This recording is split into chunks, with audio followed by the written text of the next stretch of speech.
Hey everybody, looks like my mic is on. I'm just testing this. Okay, cool. Very excited to be here. Got some good friends and some of our advisors in the audience. Hey Stefan, get off your phone, bud. Anyway, really excited to share what we've been up to with Give Bitcoin. This is an idea that we had in April, and just coming right out of the bear market, we were realizing that we kind of lacked the right tool that we wanted to be able to bring people that we care about, friends, family, new acquaintances, into Bitcoin in the right way and really give them skin in the game and incentivize them to learn about Bitcoin and become real long-term Bitcoin hodlers. So that's essentially what we set out to do. So here it is. So Give Bitcoin, very, very simple. What we do is we let you give Bitcoin with a few clicks to someone you know or care about to their email address. And then you, as the giver, choose how long you want that Bitcoin locked up. So it's in a time lock for either 1, 2, or 5 years, like a war bond or a certificate of deposit or something like that.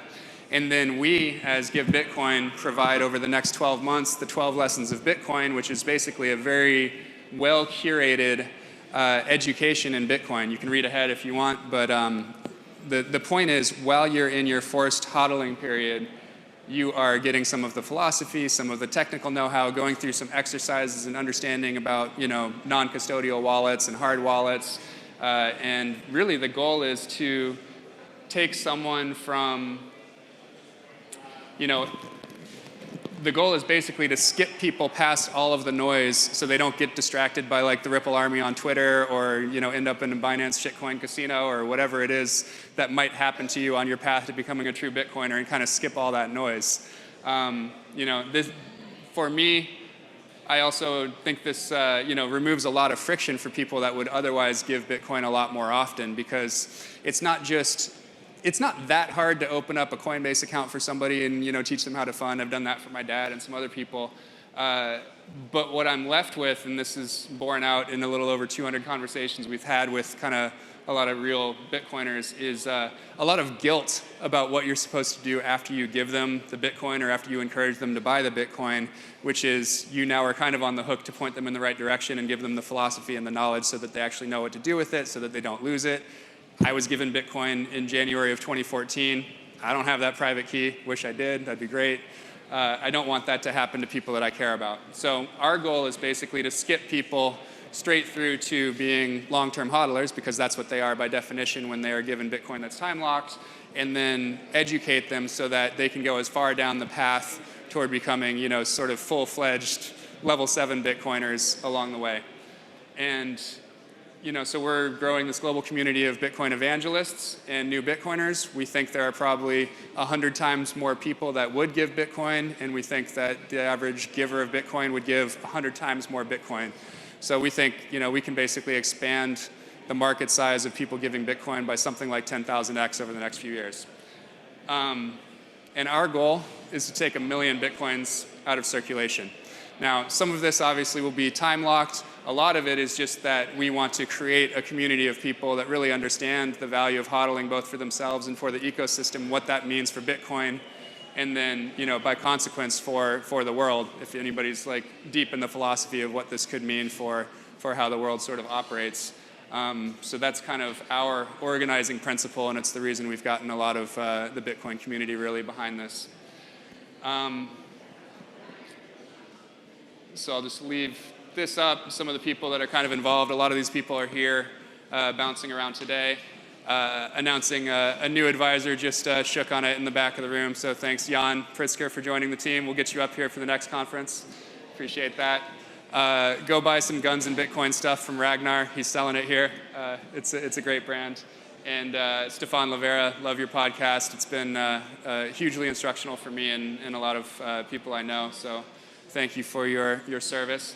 And then I just want to touch on a couple of things that are not here in the deck, which is things that will be coming along later this year.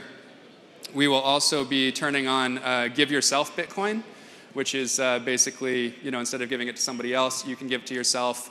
and time lock it for yourself in case you are the type that might be watching price a little bit too often. You can impose that discipline on yourself.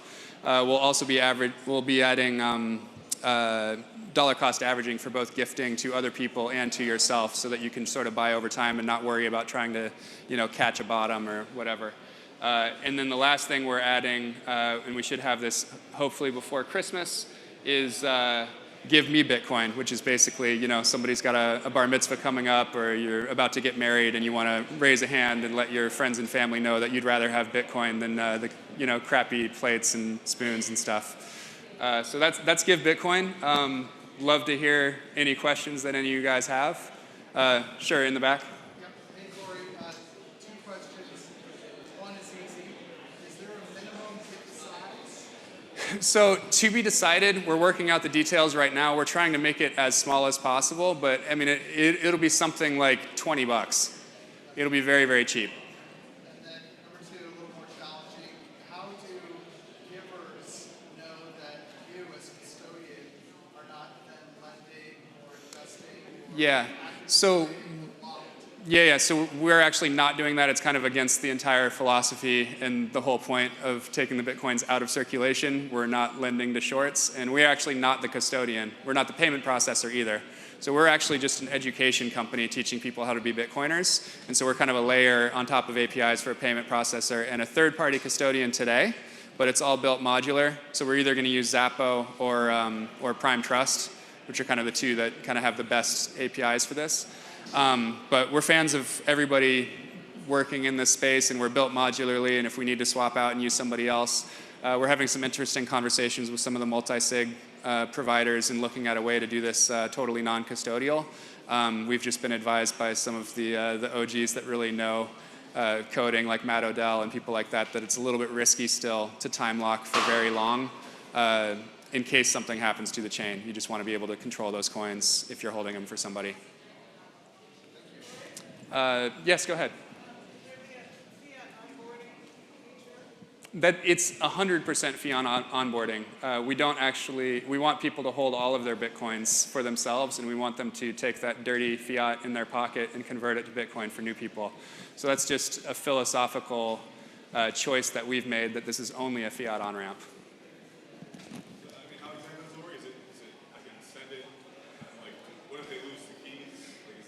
So you're actually going to send it to their email address, and they'll get a notification that a gift is waiting for them, and then they'll go and sign up for their account, and then the Bitcoin transaction happens after they've signed up for their account.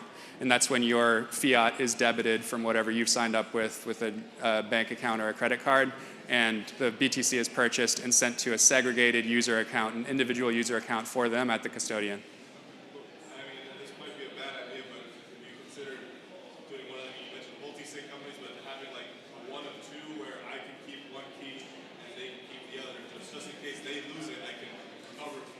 Yeah, I mean, the benefit, at least today, of using a third-party custodian is they have account recovery processes, so you don't actually need that. And then also kind of psychologically, what we wanted to do for the giver is to set it and forget it, and essentially be able to wash your hands of it and know that Give Bitcoin is now on the hook for turning that person into a Bitcoiner. So if they're able to still come to you and say, like, please, please, please, let's unlock it. It's 15,000 now, and you're like, bro, it's going to 100,000. Like, no, you don't want to force you as the giver to have that conversation. It's like, hey, I can't touch it. It's done. It's locked. Can't touch it. That's the whole point. Okay, cool. Well, I'll be around all day today and most of the day tomorrow. I would love to share anything that you guys want to know about this. And our team's, one more question in the back. No, we're going live in September. There's a chance we'll get out by August, but probably September. So we're just building right now. Cool. Well, thank you.